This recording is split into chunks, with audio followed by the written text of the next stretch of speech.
Assalamualaikum warahmatullahi wabarakatuh. Alhamdulillahirabbil alamin. Wa huwa alladzi qad arsala rasulahu bil huda wa dinil haqq. Qad bayyana al halala wal haram. Wa qala alaihi salatu wassalam, innal halala bayyinun wal haram bayyinun wa ma bainahuma mutasyabihat. Wa fi haditsin akhar, innal halala bayyinun wal haram bayyinun wa ma sakata anhu fa huwa aful lakum fala tas'alu anha. Wassalatu wassalamu ala sayyidina Muhammad wa ala alihi wa sahbihi wa man tabi'ahu bi ihsan ila yaumiddin. Amma ba'd. Bapak Ibu hadirin dan hadirat yang dimuliakan Allah Subhanahu wa taala, marilah kita senantiasa bersyukur kepada Allah Subhanahu wa taala atas anugerah limpahan rahmat yang terus mengalir pada diri kita, sehingga alhamdulillah kita masih dapat menghadiri majelis ilmu yang insyaallah dimuliakan Allah Subhanahu wa taala ini. Maka kita bersyukur kepada Allah dengan mengucapkan alhamdulillahirabbil alamin. Kemudian selawat beriring salam semoga tetap selalu tercurahkan kepada baginda Nabi besar Muhammad SAW sebagai bentuk kecintaan kita kepada beliau, dan juga sebagai bentuk kedekatan kita bersama Rasulullah SAW, baik di dunia ini maupun di akhirat kelak. Kita berselawat kepada beliau dengan mengucapkan Allahumma shalli ala sayyidina Muhammad wa ala ali sayyidina Muhammad, dan kita bersalam kepada beliau dengan mengucapkan assalamu alayka ya Rasulullah. Bapak Ibu hadirin dan hadirat yang dimuliakan Allah Subhanahu wa taala, kembali kita di dalam majelis ilmu kita ini yang bertemakan tentang halal haram di dalam kehidupan, yang diambil dari buku Dr. Yusuf Al-Qaradawi. Pada pertemuan sebelumnya kita sudah membahas tentang halal haram di dalam makanan. Di sini beliau menjelaskan bahwa yang lebih banyak perdebatan ulama atau lebih kelihatan tentang penjelasan mengenai halal haram itu lebih pada hewan. Adapun tentang tumbuh-tumbuhan ini hampir seluruhnya dibolehkan, kecuali memang ada tumbuhan seperti ganja, kemudian tumbuhan yang menghasilkan khamar atau anggur yang dibuat untuk khamar, maka ini yang diharamkan di dalam tumbuhan. Tapi lebih daripada itu, mayoritas tumbuhan ini adalah sifatnya halal. Berbeda dengan hewan yang mana di sini inilah yang dijelaskan dalam Al-Qur'an sesuai dengan yang kita sampaikan kemarin. Kalau kita melihat di dalam surah Al-Baqarah ayat 172, 173 yang menyebutkan bahwa di sana disebutkan di dalam firman Allah Subhanahu wa taala, innama harrama 'alaikumul maitata wad dama wa lahmal khinziri wa ma uhilla li ghairillah. Sungguhnya diharamkan bagi kalian maita, bangkai, kemudian darah. Di sini yang dimaksud dengan darah adalah darah yang mengalir.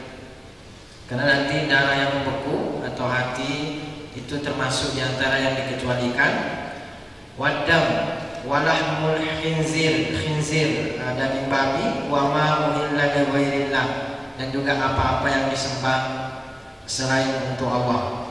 Maka kalau kita lihat Al-Baqarah 172 sampai 173 ini ada 4 bentuk daripada yang diharamkan.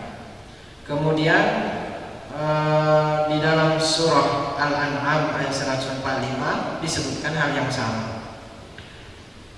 Qul la ajidu fima uhiya ilayya muharraman ala ta'imin yat'amu. Katakanlah bahwa saya tidak menemukan apa yang diwahyukan kepadaku tentang yang diharamkan ilayya muharraman ala ta'imin, terhadap makanan-makanan yang diharamkan, illa, kecuali ayyakuna maitatan, bangkai, darah, daman masfuha, di sini lebih jelas lagi daman masfuha, au lahma khinzirin, atau daging babi,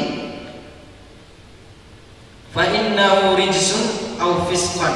Dijelaskan bahwa perkara-perkara tersebut adalah merupakan perkara buruk, uhilla li ghairillahi bihi, atau segala sesuatu yang disembelih bukan untuk Allah. Ini 4. Nah, maka kalau kita melihat surah Al-Maidah, nah di sinilah disebutkan lebih banyak lagi. Surah Al-Maidah ayat 3 menyebutkan hurriman alaikumul maitatu, diharamkan bagi kalian bangkai, wadamu, darah, walahmul khinzir, daging babi, kemudian wama uhilla li ghairillahi bihi, segala sesuatu yang disembelih bukan untuk Allah. Nah, ini 4, sama dengan 2 surah sebelumnya. Nah, di nama yang ini terdapat tambahan wal munkhaniqatu, diharamkan juga hewan yang tercekik, wal mawqudatu, hewan yang mati karena dipukul. Al munkhaniqatu, mati karena tercekik, ini diharamkan. Wal mawqudatu, mati karena dipukul. Wal mutaraddiyatu, mati karena jatuh. Kemudian wan natihatu, mati karena ditanduk oleh hewan yang lain. Kemudian wama akalas sabung, apa yang dimakan oleh mati karena dimakan oleh hewan-hewan yang buas.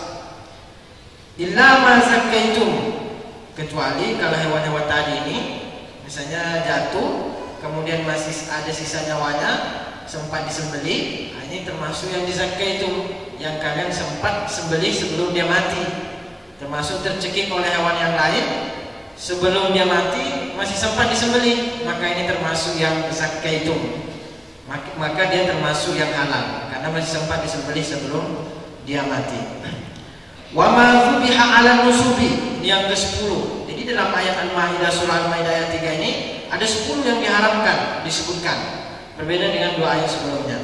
Nah, bagaimana cara menyatukan antara surah Al-Maidah ini dengan sebelumnya itu Al-Baqarah dan Al-An'am yang menjelaskan tentang perkara haram?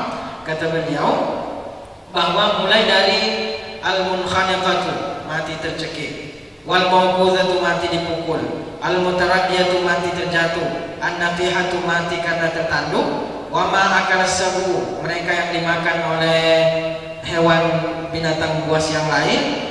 Ini 5 perkara ini kembali kepada intinya kepada yang pertama, yaitu kembali kepada mayit. Karena pada hakikatnya semua yang mati ini jadi bangkai.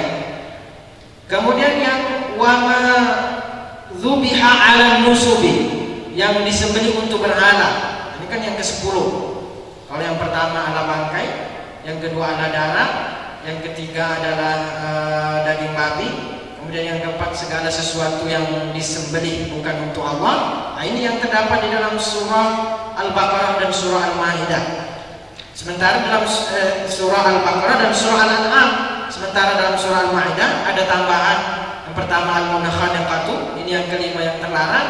Kemudian yang keenam adalah al-mawqudatu, yang ketujuh adalah al-mutaraddiyatu, yang kedelapan an-natihatu, yang kesembilan wa ma akalas sab'u, yang ke-10 adalah wa ma dzubiha 'ala nusub, yang disembelih untuk berhala. Nah, kata beliau mulai dari yang kelima, 6, 7, 8, 9 ini semua ini kembali kepada mayit, kepada bangkai. Nah, jadi pada akhirnya semua yang kelima ini bangkai. Jadi ini sebenarnya penjelasan rinci. Kalau ayat surah Al-Baqarah dan Al-An'am itu umum, ayat yang bersifat umum. Nah, datanglah Al-Maidah ini yang menjelaskan lebih rinci tentang apa saja yang masuk di dalam bangkai tersebut. Nah, termasuklah yang masuk di dalam bangkai ini diantaranya adalah al-munkhaniqatu, al-mawqudatu sampai ma akalas sabun. Jadi ayat Al-Maidah ini merupakan penjabaran terhadap surah Al-Baqarah dan surah Al-An'am. Tidak ada pertentangan di antara satu surah dengan surah yang lain. Kemudian wa ma dzubiha 'ala nusubi yang ke-10 yang disembelih untuk berhala. Kata beliau ini kembali kepada wa ma uhilla li ghairillah, segala sesuatu yang disembelih bukan untuk Allah. Karena kalau disembelih untuk berhala berarti disembelih bukan untuk Allah. Jadi sebenarnya kembali ke pendapat tersebut. Maka oleh karena itu tidak ada masalah dengan surah Al-Maidah dengan ayat-ayat 2 surah sebelumnya, Al-Baqarah dan Al-An'am. Itu yang berkaitan dengan apa yang sudah kita jelaskan sebelumnya. Kemudian beliau sudah menyebutkan di dalam Al-Quran yang apa yang diharamkan baik secara umum maupun secara rinci dari ketiga ayat tersebut. Lalu kemudian ada di antara bangkai yang dikecualikan. Nah, bangkai yang dikecualikan ini adalah ikan dan jarak, yaitu belalang. Dua bangkai ini dihalalkan. Hal ini sesuai dengan hadis Rasulullah SAW ketika seorang sahabat bertanya kepada Nabi SAW tentang air laut atau air asin. Nabi SAW ditanya mengenai tentang air laut. Su'ilan Nabi sallallahu alaihi wasallam an ma'il bahri. Nabi sallallahu alaihi wasallam ditanya tentang perkara air laut. Kemudian Nabi sallallahu alaihi wasallam menjawab, "Wa tuhuru ma'uhu al-hillu maitatuhu." Dia airnya suci dan mensucikan, kemudian bangkainya itu halal. Ini penjelasan Nabi SAW. Dan ini umum, termasuk bangkai apa saja. Yang penting dia masih termasuk sebagai hewan laut. Bahkan di dalam mazhab Imam Maliki misalnya, Malikiyah ini lebih umum lagi, bahwa seluruh hewan yang ada di laut, termasuk Syafi'i juga, baik dia namanya anjing laut, khinzirul bahr, ada yang disebut dengan babi laut, anjing laut, ini semua halal di dalam mazhab Imam Maliki dan mazhab Imam Syafi'i. Maka anjing laut namanya anjing, tapi dia pada hakikatnya adalah hidup di air. Oleh karena itu bagi sebagian ulama bahwa hadis ini umum sekali. Wa tuhuru ma'uhu, airnya itu suci mensucikan. Nah, termasuk diantaranya kenapa air asin ini suci dan mensucikan, boleh dipakai untuk berwudu. Ini salah satu landasan hadisnya. Al-hillu maitatuhu, halal bangkainya. Qala ta'ala, dalam Al-Quran disebutkan, uhilla lakum shaydul bahri wa ta'amuhu, dihalalkan bagi kalian shaydul bahri, semua buruan laut, dan juga makanan apa yang terdapat di laut.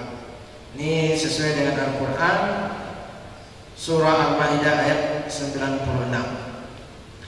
Nah, kemudian yang termasuk juga dikecualikan selain ikan atau bangkai ikan yang ada di laut, para ulama bahkan menjelaskan bahwa bangkai ikan ini baik dia mengapung atau tidak mengapung, baik dia matinya baru atau matinya sudah lama, ini termasuk halal, tidak ada perbedaan.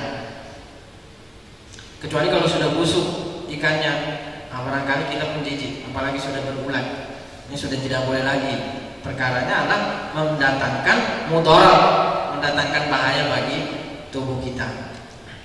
Kemudian kalau yang kedua, bangkai yang kedua ini dihalalkan sesuai dengan sabda Rasulullah SAW. Seorang sahabat mengatakan, "Gazawna ma'a Rasulillah SAW sab'a ghazawat na'kulu ma'akul jarat." Kami berperang bersama Rasulullah SAW 7 peperangan, di mana di dalam perang tersebut kami hanya memakan jarat, belalang.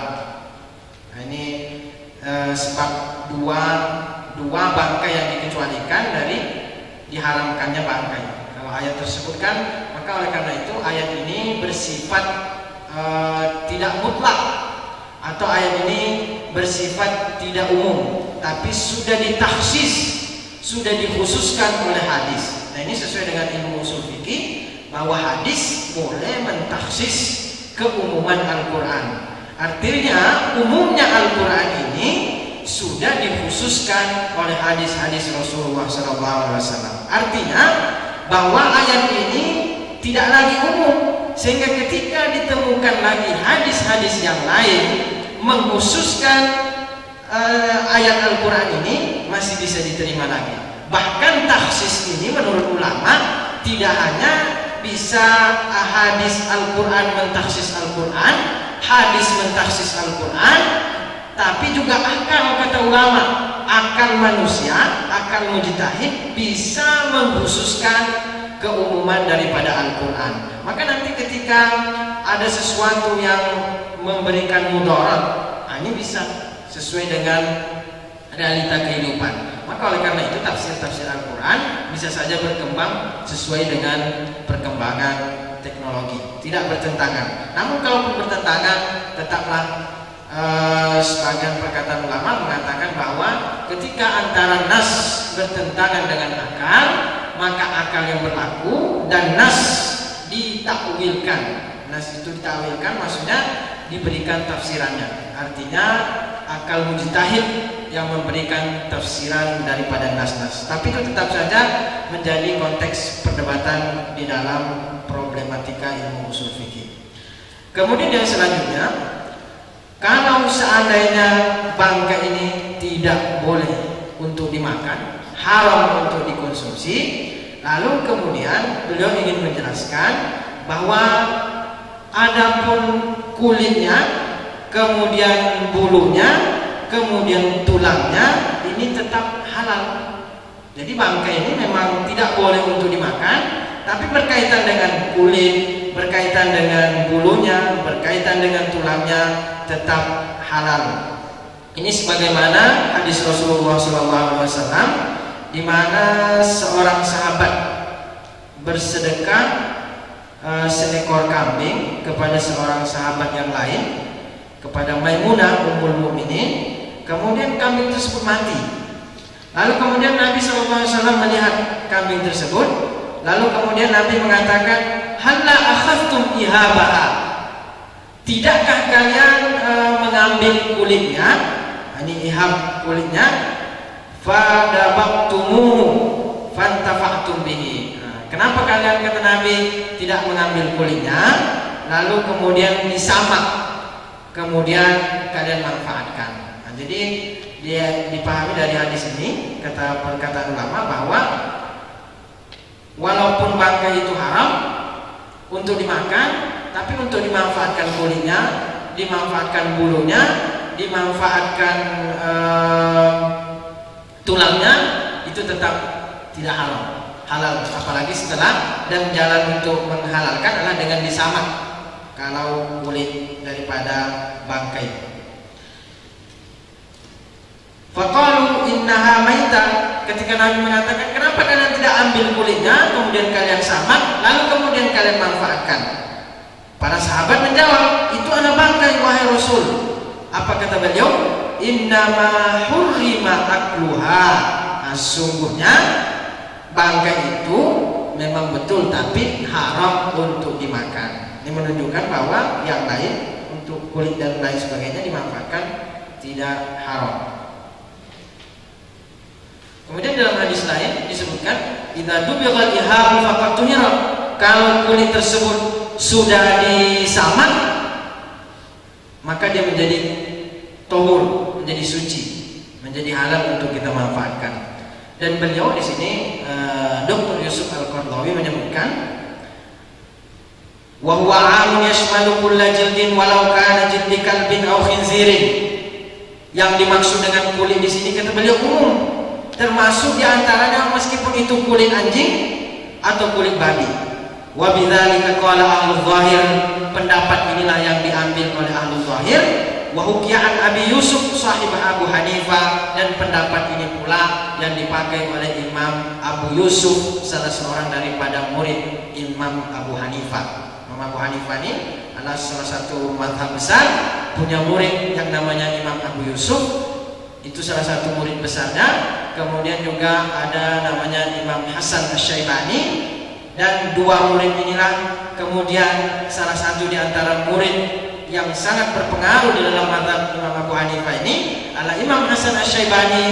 Ketika Imam Syafi'i radhiyallahu anhu pergi ke Baghdad, ke Irak untuk menemui murid-murid di antara murid Imam Abu Hanifah, di antara murid yang beliau temui adalah Imam Hasan Asy-Syaibani, dan disitulah Imam Syafi'i berguru kepada Imam Hasan Asy-Syaibani. Jadi kalau kita lihat silsilah mazhab ini, kita lihat bahwa ternyata Imam Syafi'i ini di Madinah adalah muridnya Imam Malik. Ketika beliau ke Baghdad, ke Irak, di sana bertemu dengan Imam Hasan Asy-Syaibani, yang mana Imam Hasan Asy-Syaibani ini adalah murid daripada Imam Abu Hanifah, dan Imam Ahmad, mazhab Imam Ahmad bin Hanbal itu muridnya Imam Abu Hanifah. Jadi kalau kita lihat empat mazhab ini sebenarnya memiliki keterkaitan keilmuan yang sangat erat. Nah, di antara yang kata beliau ini, Syekh Suqrawi, ini yang dipilih oleh ulama-ulama ini, bahwa di sini yang dimaksud dengan kulit itu umum, termasuk di antaranya adalah kulit anjing dan kulit babi. Tapi saya pun tidak tahu dalam persoalan praktek di dalam kehidupan, apakah kita ada memakai kulit anjing atau kulit babi di dalam kita memakai pakaian seperti tali pinggang, dompet dan lain sebagainya. Tapi kalaupun itu berlaku, ada sebagian ulama yang mengatakan itu boleh, dan dipahami dari sini bahwa mayoritas ulama tidak membolehkan. Mayoritas ulama tidak membolehkan. Kemudian selanjutnya beliau ingin menjelaskan tentang persoalan ketika itu sudah diharamkan, lalu kemudian dibutuhkan dalam kondisi darurat untuk berobat.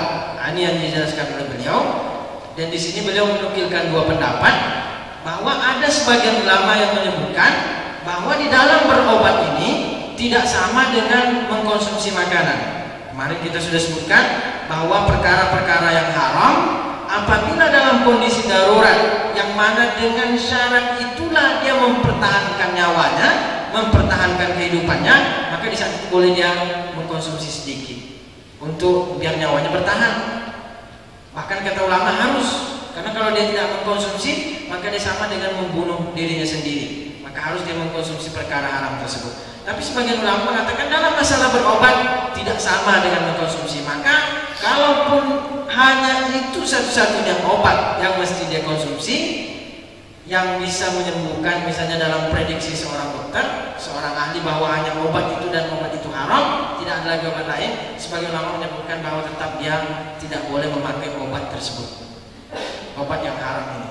Nah, jadi ya kalau misalnya diprediksi oleh dokter dia akan mati kalau tidak mengkonsumsi obat yang haram ini, maka sebagian ulama mengatakan tak apa dia mati, tidak, karena tidak boleh mengkonsumsi obat ini walaupun dia harus mati dalam prediksi seorang dokter. Ini berselandaskan dengan hadis Nabi SAW yang diriwayatkan oleh Ibnu Mas'ud dalam hadis Sahih Bukhari. Beliau menyebutkan, Inna Allah lam yaj'al shifa'akum fima hurrima alaikum. Sungguhnya Allah tidak menjadikan kesembuhan kalian itu terhadap perkara yang diharamkan kepada kalian. Ini salah satu pendapat ulama. Namun sebagian beliau menyebutkan, wa minhum man ya'tabara hadhihi darura wa ja'ala dawa kal mizan. Sebagian ulama mengkiaskan terhadap bahwa yang namanya obat ini, apabila memang itu satu-satunya obat menurut prediksi dokter tentang bisa menyelamatkan dirinya, menurut prediksi manusia, menurut prediksi ahli kesehatan, maka kata beliau sama dengan persoalan makanan. Maka di saat itu boleh dia mengkonsumsi sebatas untuk menahan dirinya atau dalam kondisi disebut dengan darurat. Namun beliau memberikan syarat. Yang pertama, syarat tersebut ayyakuna hunaka khatarun haqiqi ala sihhatil insan. Nah, jadi memang ketika dia tidak makan obat ini dalam prediksi dokter, dia memang sudah tidak selamat lagi, atau memberikan bahaya yang mana bahaya ini adalah sangat luar biasa dalam kehidupan. Itu yang pertama. Yang kedua, tidak disebutkan, tidak didapatkan lagi memang obat selain obat yang haram ini. Kemudian yang ketiga, haruslah melewati proses penelitian seorang dokter ahli, yang mana dokter ahli ini adalah seorang muslim yang terpercaya. Tidak boleh mengandalkan dokter non muslim dalam persoalan ini. Ini yang berkaitan dengan persoalan obat. Oleh karena itu, kalau kita melihat dalam persoalan obat ini, memang terkadang beberapa dokter-dokter yang berafiliasi Muslim di dunia ini memfatwakan bahwa boleh berobat terhadap perkara yang haram apabila itu memang tidak ditemukan, tapi dengan syarat-syarat tertentu. Namun sebagian ulama tidak membolehkan karena dengan alasan hadis tadi bahwa tidak dijadikan kesehatan kalian oleh Allah Subhanahu wa taala dari perkara yang diharamkan. Kemudian yang berkaitan dengan kalau hewan-hewan inilah perkara adalah mayit, kemudian hewan-hewan yang mati tadi dengan kondisi tercekik, kemudian jatuh dan lain sebagainya adalah merupakan tidak halal, maka salah satu atau proses daripada menghalalkan hewan-hewan ini adalah dengan cara disembelih. Maka kemudian beliau berbicara tentang syarat daripada penyembelihan untuk mensucikan atau bagaimana hewan-hewan tersebut menjadi halal untuk dimakan atau halal untuk dikonsumsi. Nah, di antara syarat tersebut bahwa hewan tersebut, nah ini sudah populer kita tahu, tapi tidak apa kita ulang lagi berkaitan dengan penyembelihan. Di antaranya adalah bahwa hendaklah penyembelihan itu dilakukan dengan menggunakan benda yang sangat tajam. Nah, ini sudah dilakukan sebuah penelitian. Ternyata hewan yang disembelih oleh orang umat Islam itu dengan pisau yang tajam itu tidak merasakan sakit sebagaimana hewan ketika digebuk dan mati dalam kondisi dipukul. Ini adalah seorang ahli yang melakukan penelitian terhadap bagaimana hewan yang disembelih oleh umat Islam itu tidak merasakan sakit, dan ini diteliti dari jeritan terhadap hewan tersebut. Kemudian yang kedua, hendaklah dua lehernya itu terputus, dua urat yang ada di leher itu terputus.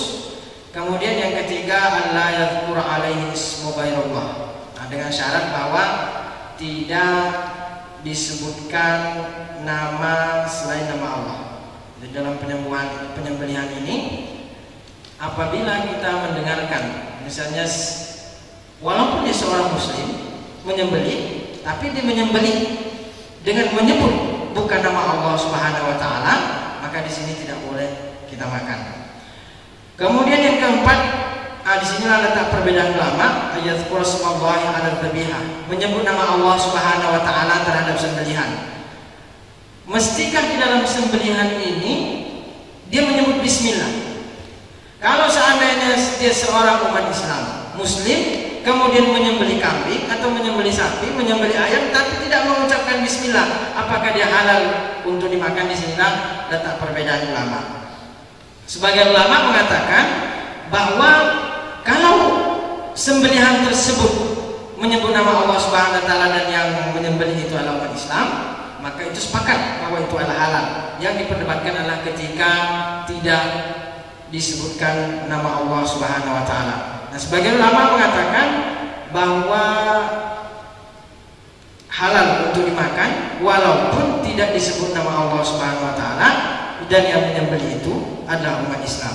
Di sini dalam Sahih Bukhari disebutkan dari Aisyah radhiyallahu anhu mengatakan, inna qauman ya'tunana bil lahman la nadri adzukiru ismallahi 'alaiha am lam yadhkaru. Jadi kata Aisyah, inna qauman ya'tunana, ada beberapa orang atau kaum yang datang kepada kami memberikan daging, la nadri, tapi kami tidak tahu apakah di dalam sembelihan mereka itu mereka menyebut nama Allah atau tidak. Anakul minha amla, apakah kami makan dari daging tersebut atau tidak? Faqala Rasulullah sallallahu alaihi wasallam, maka Nabi sallallahu alaihi wasallam mengatakan, uzkuru ismallahi wa kulu, bismillah, kemudian makan. Nah, di sini pula sebuah kaidah fikih menyebutkan apabila samar bagi kita tentang sembelihan ini apakah disebut bismillah atau tidak, samar bagi kita tidak tahu entah disebut nama Allah atau tidak, fala nus'al anhu, maka kita tidak dibebankan untuk mencari bahwa apakah dia disebut nama Allah atau tidak di dalam sembelihan tersebut, lalu kita halal untuk kita konsumsi. Inilah diantara yang berkaitan dengan persoalan hewan atau perkara yang berkaitan dengan sembelihan. Nanti pertemuan berikutnya akan dibahas oleh beliau mengenai sembelihan Yahudi dan Nasrani.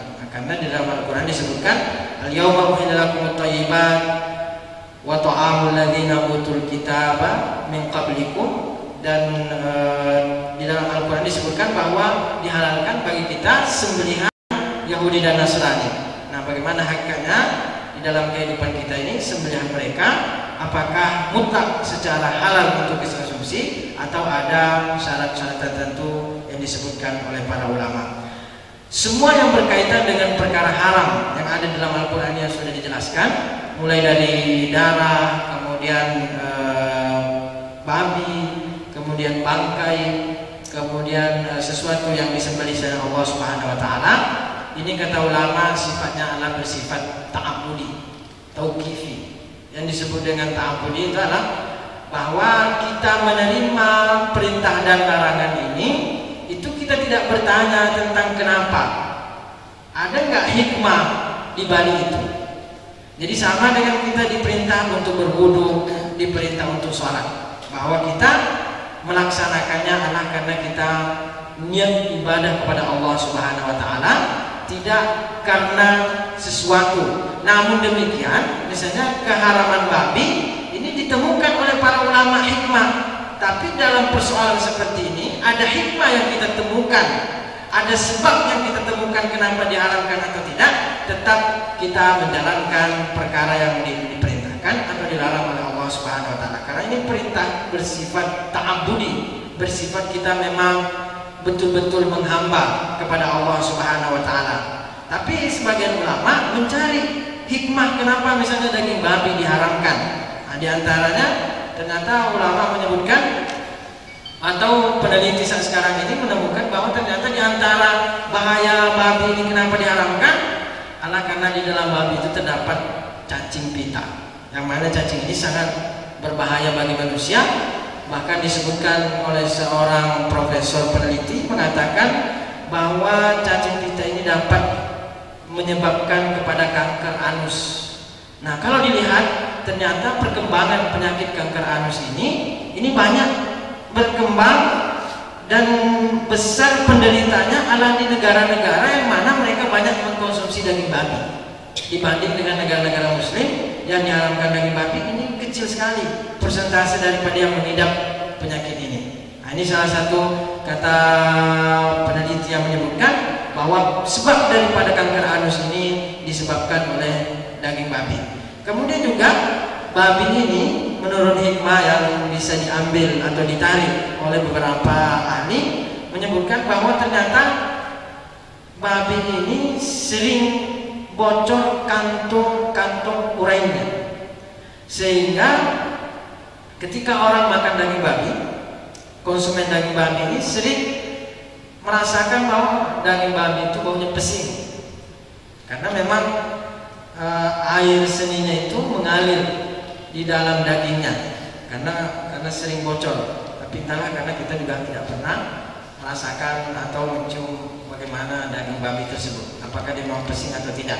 Nah, tapi disebutkan di situ bahwa ternyata daging babi ini bagi mereka konsumennya sering merasakan bahwa baunya bau pesing karena kantong urainya itu sering bocor. Nah, sehingga dari situ pula akan timbul berbagai penyakit. Kemudian juga disebutkan bahwa bagi yang pernah melihat babi, mungkin ternyata babi itu katanya tidak punya leher, sehingga dari segi penyembelihan memang babi ini tidak bisa disembelih. Nah, tidak ada lehernya. Nah, tapi kalau kita lihat, saya pun pernah melihat babi juga, memang lehernya pendek sekali, menyatu antara kepala dengan jasad. Nah, tapi ini disebutkan bahwa dia tidak punya leher, sehingga kalau dalam penyembelihan maka dia tidak bisa disembelih. Kemudian juga bahwa babi ini kalau disebutkan dia adalah hewan yang paling rakus, sehingga dia hanya kerjanya makan. Ketika dia menemukan makan, maka dia buang kotoran, kotorannya itu kemudian dikencingi, kemudian dia makan kotorannya tersebut. Nah, karena babi ini adalah merupakan hewan yang disebutkan juga, dia ternyata bisa memberikan pengaruh efek terhadap orang yang memakan. Jadi orang yang makannya bisa menular sifat-sifat kebabian tersebut, sehingga orang yang makan babi bisa juga bersifat rakus dan bisa bersifat tamak di dalam kehidupan. Itulah di antara hikmah-hikmah yang disebutkan oleh para ulama, dan semua disebutkan misalnya apa hikmah daripada darah, apa hikmah yang disebutkan, tapi yang lebih penting bahwa itu sifatnya adalah ta'abudi, disebutkan didapatkan hikmah atau tidak didapatkan, maka itu adalah merupakan ta'abudi kita, penghambaan kita kepada Allah Subhanahu wa taala di dalam menerima larangan dan perintah. Berbeda dengan persoalan muamalah, persoalan ada beberapa persoalan fikih yang berkaitan dengan kehidupan, itu memiliki memiliki ilah atau memiliki sebab hukum, yang mana sebab hukumnya ini dapat kita cari. Bapak Ibu hadirin dan hadirat yang dimuliakan Allah Subhanahu wa taala, itulah barangkali yang dapat kami sampaikan pada kesempatan kali ini berkaitan dengan hal haram di dalam penyembelihan atau di dalam makanan, terutama hewan secara umum. Bapak Ibu hadirin dan hadirat yang dimuliakan Allah Subhanahu wa taala, mohon maaf atas segala kekurangan. Terima kasih atas perhatian. Kita sambung insyaallah pengajian berikutnya. Kalau ada pertanyaan sebelum kita tutup, silakan. Kalau tidak ada pertanyaan, kita tutup dengan doa. A'udzubillahi minasyaitonir rajim. Bismillahirrahmanirrahim. Alhamdulillahil alamin hamdan yuwaffi ni'amahu wa yukafi'u mazidah. Ya Rabbana lakal hamdu kama yanbaghi li jalali wajhikal karim wa 'azimi sultanik. Allahumma shalli ala sayyidina Muhammadin salatan tunjina biha min jami'il ahwal wal afat wa tutahhiruna biha min jami'is sayyi'at wa taqdi lana biha jami'al hajat wa tuballighuna biha aqsal ghayat wa tarfa'una biha indaka 'ala darajat. Allahumma ja'al jam'ana hadza jam'an marhuma wa tafarraqana min ba'dihi tafarruqan ma'suma. Allahumma rabbana la tada' lana fi hadhihi lailatin mubarakati dhanban illa ghafartah wa la hamman illa farajtah wa la maridan illa syafaitah wa la mayyitan illa rahimtah wa la dhallan illa hadaitah wa la faqiran illa aghnaytah wa la dayyiqan illa wasa'tah wa la hajatan min hawaijid dunya laka fiha ridha wa lana fiha salahan illa qadaitaha wa yassartaha ya arhamar rahimin. Rabbana la tuzigh qulubana ba'da idh hadaytana wa hab lana min ladunka rahmatan innaka antal wahhab. Rabbana zalamna anfusana wa illam taghfir lana wa tarhamna lanakunanna minal khasirin. Rabbana atina fid dunya hasanatan wa fil akhirati hasanatan wa qina adzabannar. Sallallahu ala sayyidina Muhammadin nabiyil ummi wa ala alihi wa sahbihi wa sallim. Wa akhiru da'wana alhamdulillahi rabbil alamin. Al-Fatihah.